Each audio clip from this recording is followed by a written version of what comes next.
आज हम बात करेंगे वजूदियत यानी एग्जिस्टेंशलिज्म की। एक ऐसा फिक्री धारा जो इंसान को कायनात के मरकज में ला खड़ा करता है और कहता है, तुम्हारी जिंदगी का मतलब पहले से तय नहीं है, तुम्हें खुद इसे बनाना होगा।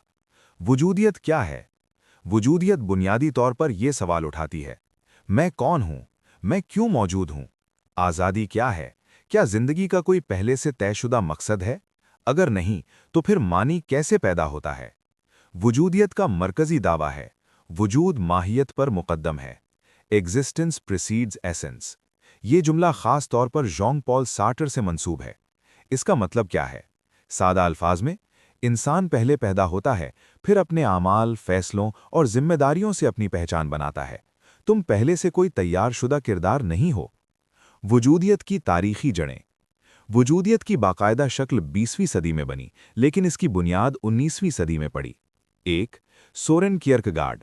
इन्हें वजूदियत का बानी कहा जाता है। उन्होंने फर्द, ईमान और ज़ाती इंतखाब की अहमियत पर जोर दिया।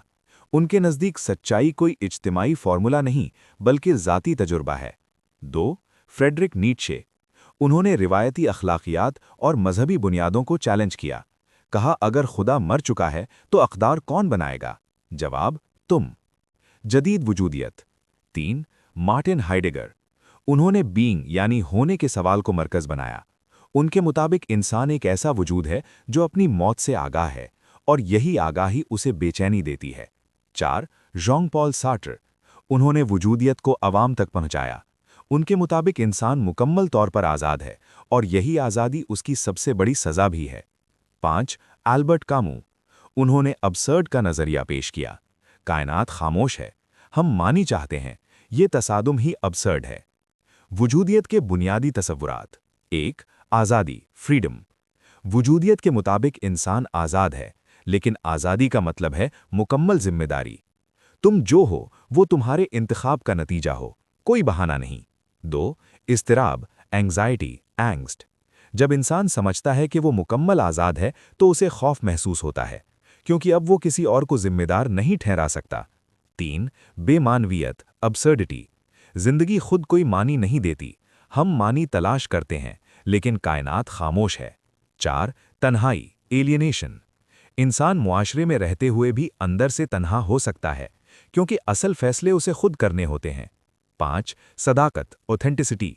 वजूदी फलसफा कहता है, नकाब हटा दो, मुआशरे की तवक्कुआत छोड़ दो, वो जिंदगी जियो जो तुमने खुद चुनी हो। मजहबी और गैर मजहबी वजूदियत। वजूदियत दो बड़ी इकसाम में तकसीम होती है। मजहबी वजूदियत, मसलन कियर्कगार्ड, वो कहते हैं कि ईमान एक ज़ाती छलांग है, मंतिक से आगे का फैसला।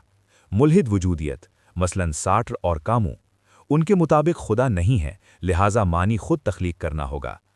अदब में वजूदियत। वजूदियत सिर्फ फ़लसफ़ा नहीं रही, अदब में भी आई। द स्ट्रेंजर, कामू का नावल, जहाँ मरकज़ी किरदार जज्बाती लाताल्लुक़ी की अलामत है। नौज़िया, सार्टर का नावल, जहाँ वजूद की बेमानवियत शिद्दत से ज़ाहिर होती है। वजूदियत की तनकीद। कुछ लोग कहते हैं कि ये हद से ज़्यादा मायूस कुन है। कुछ कहते हैं कि ये फ़र्द को मुआशरे से काट देती है। मजहबी नाक़दीन कहते हैं कि खुदा के बग़ैर अखलाकियात गैर मुस्तहकिम हो जाती है। लेकिन वजूदियत का जवाब सादा है, ये तसल्ली नहीं देती, ये ज़िम्मेदारी देती है।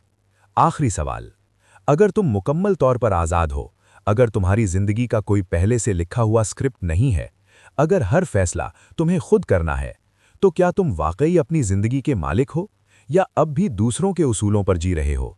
वजूदियत तुम्हें सुकून नहीं देती, वो तुम्हें आईना देती है।